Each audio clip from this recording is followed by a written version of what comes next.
मैं राहुल यादव, राहुल एडुकेयर में आपका स्वागत करता हूँ। बच्चों, हम लोग एक्सरसाइज के सारे क्वेश्चंस हम लोगों ने पिछली वीडियो में कर लिए थे, ठीक है। यानी कि चैप्टर नंबर जो 6 है आपका लाइन्स एंड एंगल्स, वो हम लोग पूरा फिनिश कर चुके हैं। जो बच्चे नए होंगे वो पहले प्लेलिस्ट में जाके उन वीडियोज़ को देख सकते हैं, ठीक है। आज से हम लोग चैप्टर नंबर 7 जो कि आपका ट्रायंगल है उसे स्टार्ट करेंगे, ठीक है। ट्रायंगल स्टार्ट करने वाले हैं। अब इसमें देखिए ट्रायंगल में हमारे पास क्या है कि हमारा बेसिक कॉन्सेप्ट होना जरूरी है ट्रायंगल के बारे में कि क्या ट्रायंगल क्या होता है, ट्रायंगल कितनी टाइप का होता है, ठीक है। किस किस बेसिस पे हम लोग ट्रायंगल को डिवाइड करते हैं, ठीक है। हर ट्रायंगल की अपनी अपनी जो क्या होती है उसकी प्रॉपर्टी कैसी होती है, कैसे इंटीरियर एंगल कितना होता है, एक्सटीरियर एंगल का सम कितना होता है, ठीक है। ये सारी चीज़ें हमको पहले से पता होनी चाहिए, तब जाके हम इस चैप्टर को आगे अच्छे से समझ सकते हैं, ठीक है। तो इसके लिए वीडियो ऑलरेडी बनी हुई है, प्लेलिस्ट में जाइएगा क्लास 8 का, क्योंकि इससे पहले का जो आपको कॉन्सेप्ट है वो क्लास 8 तक का कॉन्सेप्ट होना चाहिए। तो क्लास 8 में प्लेलिस्ट है, उसमें एक वीडियो आपकी पड़ी हुई है, ठीक है। उसमें ट्रायंगल से रिलेटेड सारे बेसिक कॉन्सेप्ट जो हैं वो वहाँ पे क्लियर किए गए हैं, ठीक है। तो पहले उन वीडियोज़ को देख लीजिए ताकि आपको यहाँ पे अच्छा खासा स्मूथली आप क्या कर सको, इसको समझ सको, ठीक है। तो हम लोग आगे बढ़ते हैं। ट्रायंगल जो आपके सिलेबस में, क्योंकि बेसिक कॉन्सेप्ट का आपका होना जरूरी है। जिसके पास बेसिक कॉन्सेप्ट है उसके लिए तो ठीक है, बट जिसके पास बेसिक कॉन्सेप्ट अभी नहीं है ट्रायंगल के बारे में, वो पहले उस वीडियो को देख ले, उसके बाद ही यहाँ पे आपको अच्छे से चीज़ें समझ में आने वाली हैं, ठीक है। तो ट्रायंगल जो है हमारा, ये ट्रायंगल हमारा अगर देखा जाए तो आपको जो पढ़ना है वो पढ़ना है कॉन्ग्रुएंट ट्रायंगल, कॉन्ग्रुएंट ट्रायंगल, ठीक है। अब कॉन्ग्रुएंट ट्रायंगल को अगर हम लोग कहना चाहें तो इसको क्या कहेंगे, तो आप ऐसे कहोगे। देखिए कॉन्ग्रुएंट का मतलब क्या होता है, तो कॉन्ग्रुएंट का मतलब होता है ऐसा कोई भी फिगर, ऐसा कोई भी दो या दो से ज़्यादा कोई भी फिगर हो सकता है जिसमें सारे साइड और सारे एंगल क्या हो, इक्वल हो, ठीक है। सारे साइड सारे एंगल अगर एक दूसरे के इक्वल होंगे तो वो हमारा क्या कहलाता है, फिगर कॉन्ग्रुएंट कहलाता है। I am sorry for that. वो क्या कहलाता है, आपका कॉन्ग्रुएंट कहलाता है। और कॉन्ग्रुएंट फिगर में एक चीज हमको और समझनी पड़ती है और वो होता है करेस्पॉन्डेंसी, करेस्पॉन्डेंसी, ठीक है। इस करेस्पॉन्डेंसी को समझना पड़ेगा, यानी कि हमारा आगे बढ़ने से पहले, हम चैप्टर स्टार्ट करने से पहले हमें ये सारे कॉन्सेप्ट होने चाहिए, ठीक है। कॉन्ग्रुएंट क्या होता है, करेस्पॉन्डेंसी क्या होती है। तो देखिए होता क्या है कि जैसे मान लीजिए कि हमारे पास ये एक ट्रायंगल दे दिया गया, ये दूसरा ट्रायंगल दे दिया गया। मान लीजिए ये आपको क्वाड्रिलेटरल दे दिया गया और ये दूसरा क्वाड्रिलेटरल दे दिया गया, ठीक है। बस उनमें ट्रायंगल दिया, क्वाड्रिलेटरल दे दिया गया। मान लीजिए कि आपको हेक्सागोन भी दे दिया जा रहा है, ठीक है, ऐसे करके। मान लीजिए आपको पेंटागन दे दिया जा रहा है, ठीक है, कुछ भी दिया जा सकता है ऐसे, ठीक है। तो ये सब के सब कॉन्ग्रुएंट इस वजह से, जैसे ट्रायंगल में आपस में कॉन्ग्रुएंट कब कहे जाएंगे, जब ये साइड इसके इक्वल हो, ये साइड इसके इक्वल हो और ये साइड इसके इक्वल हो, ठीक है। यानी कि साइड आपस में एक दूसरे से इक्वल हो और उनके करेस्पॉन्डिंग एंगल, करेस्पॉन्डिंग का मतलब क्या होता है, जैसे अगर मैं कहूं कि ये वाला एंगल जो है वो 60 का है, ठीक है। तो इसमें अगर हम लोग देखा जाए तो ये जो साइड है और ये जो साइड है, ये वाली साइड इसके इक्वल है और ये वाली साइड इसके इक्वल है। ये जो एंगल बना है एक्चुअल में कैसे बना है, इस साइड को और इस साइड को मिलाने से बना है ना। तो उसी तरीके से यहाँ पे ये इक्वल है, तो इसको और इसको मिलाने के बाद जो एंगल बनेगा ये हमारा क्या कहलाएगा, करेस्पॉन्डिंग एंगल कहलाएगा। बात समझ में? यानी कि जैसा यहाँ पे फॉर्मेशन हो एक ट्रायंगल में या एक क्वाड्रिलेटरल में, जैसा फॉर्मेशन हो एंगल का, उसी तरीके का क्या होना चाहिए दूसरे वाले में भी उस एंगल का फॉर्मेशन होना चाहिए, ठीक है। बात समझ में आया? जैसे और अगर हम लोग समझने की कोशिश करें, यहाँ पे तो आपको सीधा सीधा है, शायद अच्छे से समझ में आ जाए। इसमें अगर हम बात करें, मान लीजिए ये हमारा साइड 5 का है और ये हमारा साइड 4 का, सॉरी 5 का है, ये हमारा साइड 4 का है और ये हमारा साइड 4 का है, ठीक है। और ये साइड 6 का है और ये साइड 6 का है। मान लीजिए ऐसे दिया हुआ है, ठीक है। तो क्या ये कॉन्ग्रुएंट कहा जाएगा या नहीं कहा जाएगा, ठीक है। मान लीजिए यहाँ पे एंगल 60 का दे दिया गया और यहाँ पे भी एंगल 60 का दे दिया गया। मैं एक एज्यूम कर रहा हूँ, ऐसा होता नहीं बट मान लीजिए, ठीक है। तो अगर ऐसा आपको दे दिया गया कि ये एंगल 60 का होता है और ये एंगल 60 का है, और मान लीजिए कि इस चीज़ को नहीं दिया गया, ऐसे इसको ना दिया गया हो, ठीक है, ठीक है। तो इसमें क्या होगा कि आप कहोगे कि सर ये कॉन्ग्रुएंट है कि नहीं, क्योंकि ये 5 है और ये यहाँ पे कोई 5 दिख नहीं रहा है और ये आपका 4 है, जबकि इधर क्या ये वाला 4 आपको दिख रहा है, ठीक है। तो ये 60 और ये 60 ये दोनों आपस में करेस्पॉन्डिंग नहीं कहे जाएंगे। क्यों नहीं कहे जाएंगे? क्योंकि यहाँ पे साइड 5 और 4 की साइड जब आपस में मिली है तब यहाँ पे 60 बना है, बट यहाँ पे 4 तो गया है, बट यहाँ पे क्या गया है, 6 गया है, तो ये आपको करेस्पॉन्डिंग नहीं कहा जाएगा। अगर यहाँ पे 5 दिया जाता है तो ये अगर 60 है तो ये दोनों एंगल आपस में क्या कहे जाएंगे, करेस्पॉन्डिंग कहे जाएंगे। तो एक कॉन्सेप्ट जो आप लोग बना के चलते हो कि ऊपर वाला एंगल ऊपर वाला, नीचे वाला, ऐसे कुछ नहीं होता है। ये कैसे भी फिगर बन सकता है, बात समझ में आया? जैसे यहाँ पे हुआ ना, जैसे इसको 6 छोड़ दीजिए, ये 4 ये 5, 4 और 5 को मिलाने वाला जो एंगल है, ठीक है, वो 60 है।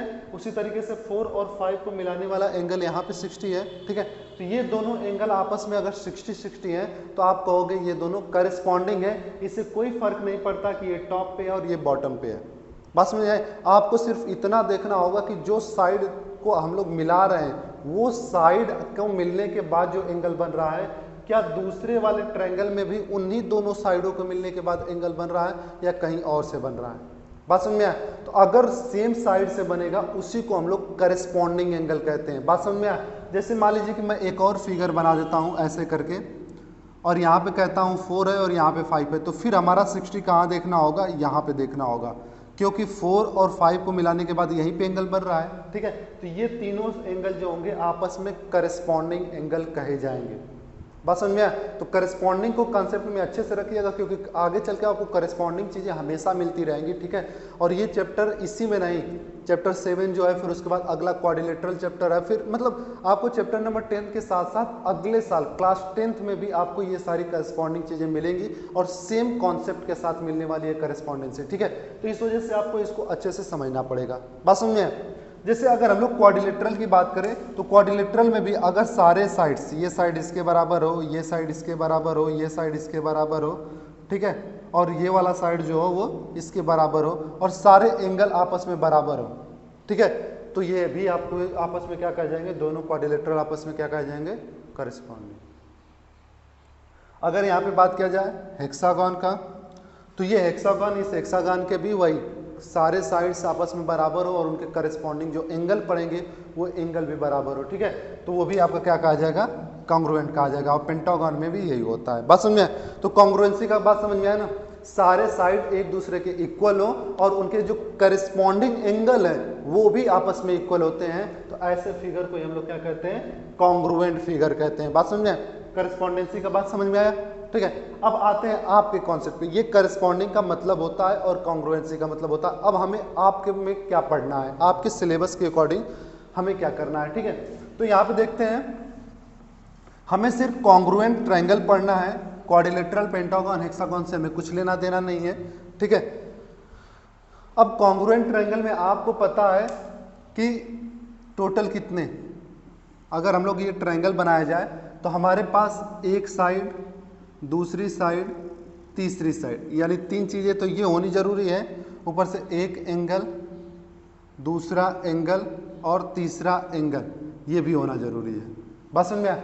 यानी कि 3 साइड और उसके तीनों करस्पॉन्डिंग एंगल आपस में इक्वल होंगे तो वो दोनों ट्रायंगल क्या कह जाएंगे आपके लिए, कॉन्ग्रुएंट कह जाएंगे। 2 या 2 से ज़्यादा भी हो सकते, बट आपके सिलेबस में सिर्फ 2 के बारे में जिक्र किया गया है, ठीक है। तो ये कॉन्ग्रुएंट ट्रायंगल होते हैं, यानी कि हमको टोटल 6 चीज़ें चाहिए, 3 साइड और 3 करस्पॉन्डिंग ट्रायंगल एंगल चाहिए। ये 6 चीज़ें अगर आपके पास हैं तब आप कहोगे कि ये फिगर क्या है, आपस में कॉन्ग्रुएंट फिगर है, ठीक है, कॉन्ग्रुएंट ट्रायंगल है।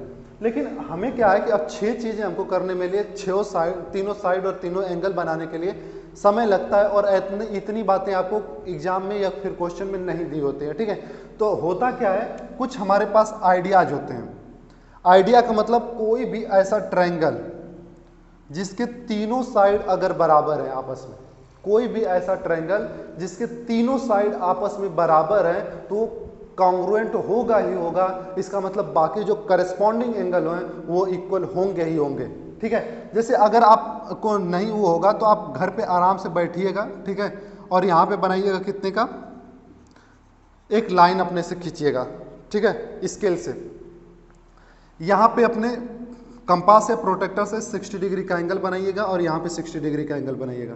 ठीक है, इसको आपने काट दिया, ठीक ना, इसको अगर आपने काट दिया तो ये एंगल और ये एंगल तो आपने इक्वल कर लिया। लेकिन कभी कभी ऐसा भी होगा कि जैसे मान लीजिए आपने 5 सेंटीमीटर की लाइन खींचा, अपने पे एक आर्क ले लीजिएगा, ठीक है, कंपास से एक आर्क लीजिएगा और ऐसे करके इसको ऐसे मारिए, ठीक है, और बिना चेंज किए हुए फिर यहाँ से लेके इसको ऐसे मारिए। ठीक है, कितना आर्क लेना है आपको, कितना भी आप ले सकते हैं, बस याद रखिएगा कि ये आर्क आपका मान लीजिए 4 का है और ये आर्क आपका मान लीजिए 6 का। काट दिया ना। उसके बाद एक दूसरा ट्रायंगल लीजिए, इसको भी 5 सेंटीमीटर का लीजिए, इधर से एक आर्क लीजिए 4 का और इधर से एक आर्क लीजिए 6 का। इसको भी जब आप ऐसे मिलाएंगे तो आप नापिएगा, तीनों एंगल जो होंगे इसके तीनों एंगल से इक्वल होंगे, अपने आप आ जाता है। ठीक है, तो इसलिए हमको 3 साइड अगर दिया होगा तो हमको 3 एंगल ढूंढने की जरूरत नहीं पड़ेगी, ये मान लिया जाएगा कि वो आपस में क्या होंगे, इक्वल होंगे। तो ये हमारी पहली क्राइटेरिया होती है क्या करने के लिए, सारे ट्रायंगल को आपस में कॉन्ग्रुएंट करने के लिए। यानी कि अब आपको 6 चीजें नहीं ढूंढनी है। जब आपको क्वेश्चन मिलेगा कि कॉन्ग्रुएंट प्रूव कीजिए तो आपको 6 नहीं, आपको सिर्फ ये 3 ढूंढना पड़ेगा कि किसी एक फिगर के तीनों साइड किसी दूसरे फिगर के तीनों साइड से इक्वल है कि नहीं। बात समझ में आया। उसके बाद दूसरा जो आपको प्रूव करना होगा, मतलब दूसरी चीजें जो, मान लीजिए कि साइड तीनों नहीं दिया हो, ठीक है, उस केस में आपके पास क्या देगा, आपको देगा 2 साइड और उनके बीच का एंगल, 2 साइड और उनके बीच का एंगल, ये चीज आपको दे दी जाएगी।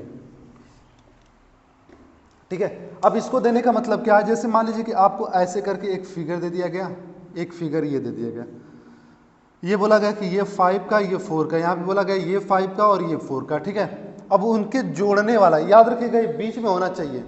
इसको बच्चे कहते हैं सर लिखना है तो हम ऐसे भी लिख दें, बाबू ये गलत होगा। ठीक है, आपको इसी फॉर्मेट पे लिखना होगा क्योंकि ये चीजें बताती है कि 2 साइड होंगे और उनके मिलाने के बाद यानी उनके बीच में जो एंगल आएगा वही इक्वल होना चाहिए। जैसे हमारा ये साइड इसके इक्वल है तो इन दोनों साइड को मिलाने के बाद एंगल कहाँ पे बन रहा है, यहाँ पे बन रहा है ना। तो यहाँ पे जब एंगल बन रहा है तो यहाँ पे जो एंगल होगा इन दोनों साइड को मिलाने के बाद यहाँ पे जो एंगल देगा यही इक्वल होना चाहिए। ठीक है, अगर ऐसा भी केस है तब भी ये दोनों ट्रायंगल क्या कहे जाएंगे, आपस में कॉन्ग्रुएंट ट्रायंगल कहे जाएंगे। ठीक है, अगर गलती से आपको यहाँ पे न देके यहाँ पे दे देता है 60 तो आप कहोगे कि सर तो बताए थे एक साइड 5 है दूसरा साइड 4 है और एक एंगल 60 है, कॉन्ग्रुएंट होगा, लेकिन ये गलत है। ठीक है, इस चीज को ध्यान रखिएगा कि 2 साइड और उनको मिलाने वाला एंगल ही क्या होना चाहिए, हमेशा इक्वल होना चाहिए। अगर ऐसी केस आपको मिलती है तो ये क्या कहा जाएगा, जैसे यहाँ पे ना मिलके ये यहाँ पे मिलता है तो इसका मतलब ये दोनों ट्रायंगल आपस में क्या है, कॉन्ग्रुएंट है। बात समझ में आया। उसके बाद तीसरे केस में आपको क्या दिया जाता है, आपको दिया जाता है एंगल साइड एंगल। ठीक है, एंगल साइड एंगल में क्या होता है, जैसे ये चीज है और जैसे ये चीज है। ठीक है, अब एक एंगल जो है दूसरे के इक्वल है और दूसरा एंगल जो है वो इसके इक्वल है। ठीक है, मान लीजिए ये 40 का है और ये 50 का है, उसी तरीके से ये 40 का और ये 50 का। बस समझ में आया। तो दोनों एंगल तो मिल गए, अब हमको क्या करना है, हमको एक ऐसा साइड ढूंढना जो इसको और इसके दोनों एंगल के बीच में हो। ठीक है, तो यहाँ पे देखिए ये और ये, यानी इन दोनों एंगलों को जोड़ने वाला यही साइड इसमें मिल रहा है और इसमें ये साइड मिल रहा है। अगर ये दोनों भी आपस में इक्वल है तो आप कहोगे कि दिया गया जो ट्रायंगल है वो कॉन्ग्रुएंट है। बस समझ में आया ना, 2 एंगल और उनको जोड़ने वाला साइड, और यहाँ पे भी 2 एंगल और उनको जोड़ने वाला साइड, ये आपस में है तो इसका मतलब वो क्या है, आपका कॉन्ग्रुएंट है। बस समझ में आया। उसके बाद चौथी जो प्रॉपर्टी होती है वो होती है एंगल एंगल साइड। बस में एंगल एंगल साइड। यहां पे देखिए, अगर आपको ऐसा दिया गया ये एंगल इसके बराबर, यानी ये 40 दे दिया गया और ये 60 दे दिया गया, यहाँ पे भी ये ऐसे करके दे दिया गया, ये 40 दे दिया गया और ये 60 दे दिया गया। ठीक है, और इनको जोड़ने वाला साइड न देके, इनको जोड़ने वाला साइड देगा तब तो इस क्राइटेरिया में पहुंच जाएगा, लेकिन इनको जोड़ने वाला साइड न देके कोई दूसरा साइड दे दे, ऐसे बस में इनको जोड़ने वाला साइड न देके कोई दूसरा साइड दे देगा तो भी आपका क्या कहा जाएगा, क्या कहा जाएगा, कॉन्ग्रुएंट ट्रायंगल कहा जाएगा। ठीक है, उसके बाद पांचवी प्रॉपर्टी होती है राइट हैंड साइड, जिसे आप लोग बोलते हो बट एक्चुअल में ये होता नहीं। ठीक है, यहां पे RHS का जो फॉर्म अगर हम लोग देखा जाएगा तो RHS का मतलब होता है right angle triangle, right angle triangle. H का मतलब होता है हाइपोटेन्यूस, हाइपोटेन्यूस। ठीक है, और S का मतलब होता है साइड। यानी कि ऐसा ट्रायंगल आपको दिया जाए, जैसे यहां पे ऐसे ट्रायंगल आपको दे दिया जाए ऐसे करके, तो याद रखिएगा यहां पे एक 90 तो होना मस्ट है, क्योंकि राइट एंगल ट्रायंगल पे ही लागू होगा, इसके अलावा ये क्राइटेरिया कहीं नहीं लागू होगी, तो एक तो 90 होना मस्ट है। ठीक है, दूसरा क्या मस्ट है, दूसरा इसका हाइपोटेन्यूस। हाइपोटेन्यूस किसे कहते हैं, जो 90 के सामने वाला साइड होता है उसी को कहते हैं, वो भी इक्वल होना मस्ट है। ये दो कंडीशन आपके मस्ट है, एक आपका 90 डिग्री का ट्रायंगल होना चाहिए यानी राइट एंगल ट्रायंगल होना चाहिए। ठीक है, और दूसरा हाइपोटेन्यूस इक्वल होना चाहिए। उसके बाद इन दोनों साइड में से कोई भी साइड आपस में इक्वल है, बाकी दो साइड में से कोई भी साइड आपस में इक्वल है, तो आप कहोगे कि ये कॉन्ग्रुएंट ट्रायंगल है। बस में क्या कहोगे, कॉन्ग्रुएंट ट्रायंगल है। तो ये हमारे पास टोटल 5 क्राइटेरिया हैं, इन्हीं पांचों क्राइटेरिया का हम लोग इस्तेमाल करेंगे। ठीक है, और आगे चल के हम लोग क्या करेंगे, पूरे क्वेश्चंस को सॉल्व करेंगे। समझ लीजिए सॉल्व क्या करना है, अगर ये पांचों क्राइटेरिया आपको अच्छे से समझ में आ गई तो कम से कम आपका 50% जो बर्डन है यहाँ पे ज्योमेट्री का वो खत्म हो जाएगा। ठीक है, तो इसको अच्छे से कर लीजिएगा। अगर नहीं समझ में आया होगा तो एक बार वीडियो को फिर से रिपीट करके दोबारा देख लीजिए। ठीक है, उसके बावजूद अगर आपको कोई प्रॉब्लम आती है तो व्हाट्सएप जरूर कीजिए कि सर इस वाले क्राइटेरिया को समझने में मुझे प्रॉब्लम हुई है, वहाँ पे ही आपका निस्तारण कर दिया जाएगा। ठीक है, तो इस चीज़ को ध्यान रखिएगा। और इसको करने के बाद अब हम लोग चलते हैं। देखिए, मैं आपको बार बार कहता हूँ ना कि आप क्लास 9th में आ चुके हो, सिर्फ मैंने बता दिया कि ऐसी क्राइटेरिया होती हैं तो ये कॉन्ग्रुएंट होता है, आपको नहीं मानना है। ठीक है, हमें धीरे धीरे क्या करना होगा, सारी क्राइटेरिया को प्रूव भी करना होगा। बस में तो चलिए हम लोग थोड़ा सा प्रूविंग स्टार्ट करते हैं कि जो हम लोगों ने क्राइटेरिया बनाया है क्या ये क्राइटेरिया वाकई में सही है या फिर हमें धोखा दिया जा रहा है। ठीक है, तो इसको अच्छे से पहले नोट डाउन कर लीजिए, वीडियो पॉज करके क्राइटेरिया लिख लीजिए, नहीं समझ में आ रहा है रिपीट कर लीजिए। ठीक है, और उसके बाद आप लोग क्या करिएगा, ये जो क्वेश्चंस आपको मिले हैं हर क्राइटेरिया से रिलेटेड कम से कम 5-5 फिगर आप बना के अपने से देखने की कोशिश करिएगा, क्या आपने कंडीशन को समझा है वाकई में या फिर आपको आने वाले समय में और मेहनत करने की जरूरत होगी। ठीक है, तो इसको कर लीजिए, फिर हम लोग आगे थ्योरम देखते हैं। थ्योरम 7.1 करते हैं। ठीक है, इसमें कह रहा है 2 triangles are congruent, 2 triangle congruent होंगे। ठीक है, मान लीजिए हमको ये 2 triangle, let me make it again. मान लीजिए ये 2 ट्रायंगल दिया हुआ है आपको। ठीक है, ऐसे, ठीक ना। मान लीजिए ये A है, ये B है, ये C है, ये P है, ये Q है और ये R है। कह रहा है दोनों ट्रायंगल कॉन्ग्रुएंट होंगे कब, if 2 angles and the included side of one triangle are equal to 2 angles and the included side of other. मतलब 2 एंगल, मान लीजिए ये वाला एंगल इसके इक्वल और ये वाला एंगल इसके इक्वल है। ठीक है, और इंक्लूडेड साइड मतलब दोनों एंगल में जो जुड़ी हुई साइड है वो आपस में इक्वल है। ठीक है, मैंने अभी बताया ना, इसको क्या कहेंगे, 2 एंगल और बीच की साइड, एंगल साइड एंगल। ठीक है, यानी एंगल साइड एंगल को यहाँ पे प्रूव करना है कि हमने जो पढ़ा है वो सही पढ़ा है। ठीक है, तो एंगल साइड एंगल को हम प्रूव करते समय हम लोग क्या करेंगे, गिवन लिखिएगा in triangle ABC and triangle PQR। ठीक है, ABC एंड PQR क्या लिखोगे, angle B equal to angle Q और angle C equal to angle R। ठीक है, और BC is equal to QR। ये 3 चीजें आपको दी हुई है। ठीक है, हमें प्रूव क्या करना है, तो टू प्रूव में हम लोग लिखेंगे क्या, हमें प्रूव करना है ट्रायंगल ABC जो है वो कॉन्ग्रुएंट है ट्रायंगल PQR के। ठीक है, तो हम लोग करेंगे प्रूफ। ठीक है। और उस प्रूफ में भी हमें करना पड़ेगा केस 1, थोड़ा सा ये लंबा थ्योरम पड़ेगा।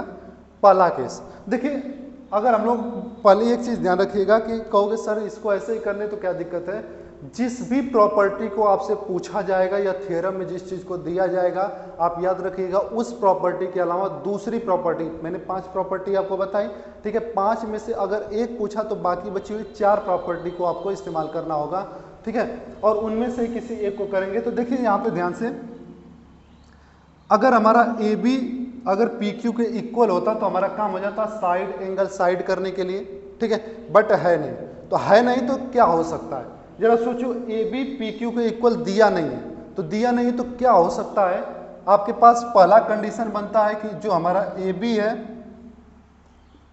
ए बी मान लेते हैं कि पी क्यू से क्या है, छोटा है।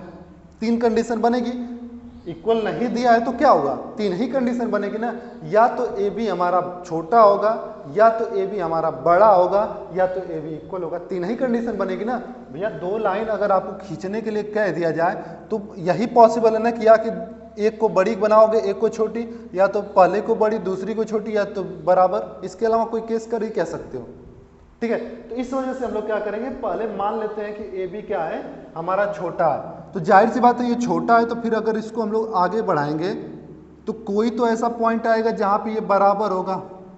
जैसे अगर ये हमारी लाइन है, ये छोटी है, तो इसको हम आगे बढ़ाएंगे, कहीं पे तो ऐसा आएगा जब ये बराबर होगा, बात समझ रहे हो। तो इस वजह से हम लोग क्या करेंगे, इस ए को हम लोग आगे बढ़ाते हैं, बी ए को ए डैश तक, ठीक है, और मान लेते हैं एंड या फिर बट कर लीजिए, but A dash B is equal to P Q, मान लेते हैं कि ए डैश बी हमारा क्या है, पी क्यू पे है, तो ज्वाइन ए डैश सी, हम लोग ए डैश सी को क्या करेंगे, ज्वाइन कर लेंगे ऐसे, बात समझ में आया। 3 कंडीशन हमारी बन सकती है, अभी हमने पहला कंडीशन लिया इसलिए केस 1, फिर दूसरी कंडीशन भी लेंगे जब उसको बड़ा मानेंगे, और तीसरी कंडीशन जब हम बराबर करके, तीनों बराबर कंडीशन में हम लोग देखेंगे कि 3 कंडीशन हमने माना, ए बी को छोटा माना तब भी हमारा वही आ रहा है, ए बी को बड़ा मानेंगे तब भी हमारा वही आएगा, और ए बी को बराबर मानेंगे तब भी हमारा वही आएगा, यानी कि जो भी हम मानेंगे हर केस में वो सेम आएगा, ठीक है। तो यहाँ पे देखिए, अगर हमने ए बी को छोटा माना तो इसके हिसाब से क्या होगा, अगर हम लोग प्रूफ करेंगे तो लिखेंगे in triangle A dash B C, ध्यान से देखिए, ए डैश बी सी, यहाँ पे हमारे पास क्या है, and triangle P Q R, ठीक है, ए डैश बी सी और पी क्यू आर में हमारे पास क्या है, ए डैश बी को हमने पी क्यू के बराबर मान लिया, ये वाला इसके बराबर हमने मान रखा है। अब ये चीजें आपको रीजन भी देनी पड़ेगी, तो क्या करोगे, आपने कहा है एज्यूम किया है आपने, ठीक है, वो इक्वल कैसे आपने बताया, क्योंकि आपने खुद माना है, बात समझ में आया। उसके बाद angle B is equal to angle Q, ये आपको गिवन में है, ठीक है, और B C is equal to Q R, ये आपको क्या है, ये भी आपको गिवन में है, ठीक है। तो एक साइड मतलब 2 साइड हो गए और उनको इंक्लूडिंग एंगल, मैंने 5 क्राइटेरिया आपको बताए, उन 5 क्राइटेरिया में अगर देखा जाए तो हमारे पास क्या आ रहा है, एक साइड, 2 साइड और उसके बीच का एंगल, तो साइड एंगल साइड से कॉन्ग्रुएंट मान लिए जाएंगे, तो यहाँ पे क्या हो जाएगा, triangle A dash B C is congruent to triangle what, triangle P Q R, A dash B C हमारा क्या होगा, ट्रायंगल पी क्यू आर के कॉन्ग्रुएंट होगा बाई साइड एंगल साइड, ठीक है। तो by CPCT, by CPCT, CPCT का full form क्या होगा, corresponding part of congruent triangle, congruent triangle, ठीक है, ये हमारा होता है सीपीसीटी का फॉर्म। अब सीपीसीटी के हिसाब से हमें क्या मिलेगा, देखिए सीपीसीटी करेस्पॉन्डेंसी को समझिएगा, जैसे ए डैश बी जो हमारा इक्वल है पी क्यू के, तो ए डैश के बी के सामने वाला जो एंगल होगा वो इसके सामने वाले एंगल के इक्वल होगा, हाँ या ना, होगा ना। तो इसको हम लोग लिख सकते हैं क्या, एंगल ए डैश, सॉरी हाँ रहने देते, A dash C B will be equal to angle P R Q के, या फिर हम पी आर क्यू को डायरेक्टली लिख सकते हैं एंगल आर के, ठीक है। आप कहोगे सर कहीं कहीं आप तीन तीन वो लेकर एक एंगल बताते हैं, कहीं कहीं एक ही लेकर एंगल बता रहे हैं। देखिए ध्यान से, जहाँ पे किसी वर्टेक्स से दो दो या दो से ज़्यादा एंगल बोल रहे हैं तो फिर हमको पूरा आर्म लेना पड़ता है, ठीक है। लेकिन जहाँ पे अकेले इस वर्टेक्स से हमको एक ही एंगल बनता दिख रहा है तो इसलिए हम एंगल आर भी ले लेंगे, तब भी हमारी वैल्यू क्या होती है, सेम मानी जाती है। बात समझ में आया? जब दो से ज़्यादा, देखिए यहाँ पे हम अकेले सी नहीं कर सकते क्योंकि ये एंगल और ये एंगल दो एंगल यहाँ पे बन रहा है, तो दो एंगल बन रहा है तो हम डायरेक्टली सी नहीं लिख सकते, फिर हमको इसकी आर्म बतानी पड़ेगी। बट यहाँ पे हम हमारे पास एक ही एंगल बन रहा है तो हम आराम से लिख सकते हैं, ठीक ना। तो यहाँ पे क्या हो जाएगा, angle A dash C B जो होगा एंगल आर के इक्वल होगा। अब देखिए A dash C B actually में बना कैसे है, एक्चुअली में ये angle A dash C A plus angle A C B के साथ बना हुआ है कि नहीं, बना है ना। अब देखिए ए सी बी हमारा एक्चुअल में यही तो है और यही वाला हमारा क्या है, गिवन भी है। ए सी बी को ये एंगल सी लिखा गया था ना, क्योंकि वो तो बाद में एज्यूम किया गया है, इसलिए ये क्या होगा, कैंसिल आउट हो जाएगा। तो यहाँ पे क्या लिखोगे, angle A dash C A equal to 0। अब देखिए ये वाला एंगल 0 आ गया, ठीक है। तो ये 0 कब आएगा, लिखोगे but this is possible, but this is possible only when, this is possible only when A dash lies on A, A dash lies on A, ठीक है। अब देखिए दो एक ही वर्टेक्स पे दो एक एंगल है और वो 0 का है, तो मान लीजिए ऐसे करके है तो वो 0 का होगा, इसका मतलब ये इस पे आके रखा होगा तभी तो 0 होगा। थोड़ा भी अगर जाएगा तो कुछ ना कुछ तो एंगल बन जाएगा, तो इसलिए क्या होगा, इसका मतलब मान लेंगे कि ए डैश क्या होगा, ए पे लाई करेगा। अब ए डैश लाई करेगा तो इसका मतलब ए डैश की जगह पे हम लोग ए लिख सकते हैं क्योंकि दोनों पॉइंट सेम है, और दोनों पॉइंट सेम है तो इसके मतलब हम लोग क्या कर सकते हैं, ट्रायंगल ए बी सी जो होगा वो कॉन्ग्रुएंट मान सकते हैं किसके, पी क्यू आर के। भैया ए डैश की जगह पे हम लोग ए लिख सकते हैं, इसका मतलब ये ए बी सी हो गया और उसके बाद पी क्यू आर, और यही हमको क्या करना है, प्रूव करना है, ठीक है। तो ये हमारा प्रूव हुआ, ठीक है। इसको नोट डाउन कीजिए, फिर दूसरी केस हम लोग देखते हैं। सेकेंड केस देखते हैं। सेकेंड केस में अभी हमने ए बी को छोटा माना था, अब मान लीजिए कि ए बी क्या है, बड़ा है पी क्यू से, ठीक है। भाई 3 केस होगा, 3 पॉसिबल हमारे पास, पूरी मतलब कुछ भी हम कर लें 3 ही केस बन सकता था ना, या तो ये भी छोटा होगा या तो बड़ा होगा या तो बराबर होगा। तो हमने छोटा मान के देख लिया, अब बड़ा मान के देख लेते हैं, ठीक है। But A dash B equal to P Q, ये हमारा सेकेंड केस है। अब हम लोग मान लेते हैं कि जैसे अब ये बड़ा है, अगर ये लाइन इसकी बड़ी है तो इस लाइन पे कहीं पॉइंट होगा ना जो इसके बराबर होगा, तो उसी तरीके से यहाँ पे कोई पॉइंट होगा ना जो इसके बराबर होगा, तो आप इसको क्या कर दो, ज्वाइन कर दो, ज्वाइन ए डैश सी, ठीक है। अब इसको हमने ज्वाइन कर दिया अगर ऐसे करके, ठीक है। तो यहाँ पे क्या मिलेगा, in triangle A dash B C and triangle P Q R, ठीक है। ए डैश बी सी और पी क्यू आर में देखते हैं तो हमने मान लिया है खुद, since A dash B equal to P Q, ये हमारा क्या है, ये हमने एज्यूम कर रखा है, ये हमने क्या कर रखा है, एज्यूम कर रखा है। बस समझ में आया। उसके बाद हमारे पास angle B equal to angle Q, ये हमें क्या मिल रहा है, ये हमें गिवन है। Angle B equal to angle Q हमें क्या है, गिवन है, और B C equal to Q R, ये भी हमें क्या है, गिवन है, ठीक है। इसका मतलब triangle A dash B C congruent होगा triangle P Q R by side angle side, ठीक है। फिर बाई सीपीसिटी, बाई सीपीसिटी, ठीक है। सीपीसिटी का मतलब वही बात हुआ, इसके सामने वाला, क्योंकि ये वाला इक्वल हमने इसके माना था, ये वाला इक्वल इसके दिया हुआ था, इसके सामने हमारे पास एंगल क्या बन रहा है, angle A dash C B equal to angle what, angle P R Q, या फिर डायरेक्टली हम लोग कर दें एंगल आर, ठीक है। अब ए डैश सी बी को देखिए, यहाँ से हम लोग क्या लिखेंगे, हम लोग लिखेंगे angle A C B minus angle A dash C A equal to angle R. देखिए ध्यान से, ए सी बी इस पूरे में से अगर हम इतने को माइनस कर देंगे, ये वाले पोर्शन को, तभी नहीं ये बचेगा। तो यहाँ पे हम लोग क्या लिखेंगे, अब देखिए ए सी बी जो है हमारा एक्चुअल में एंगल आर के इक्वल क्वेश्चन में दे रखा है, इसका मतलब हम कह सकते हैं कि angle A dash C A will be equal to 0। ठीक है, तो आप क्या लिखोगे, this is possible only when, ये केस पॉसिबल कब होगा, जब ए डैश लाई करेगा किस पे, A dash lies on A, A dash जब लाई करेगा कहाँ पे, ए पे, तभी ये केस क्या होगा, पॉसिबल होगा। ठीक है, तो इसका मतलब आप कह सकते हो क्या, this implies that triangle A B C will be congruent to triangle P Q are.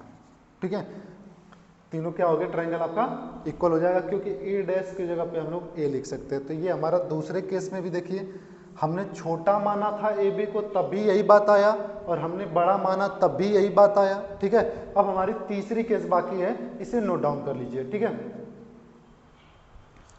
चलिए थोड़ा सा इसको हम लोग इरेज करते हैं, फिर तीसरी केस देखते हैं।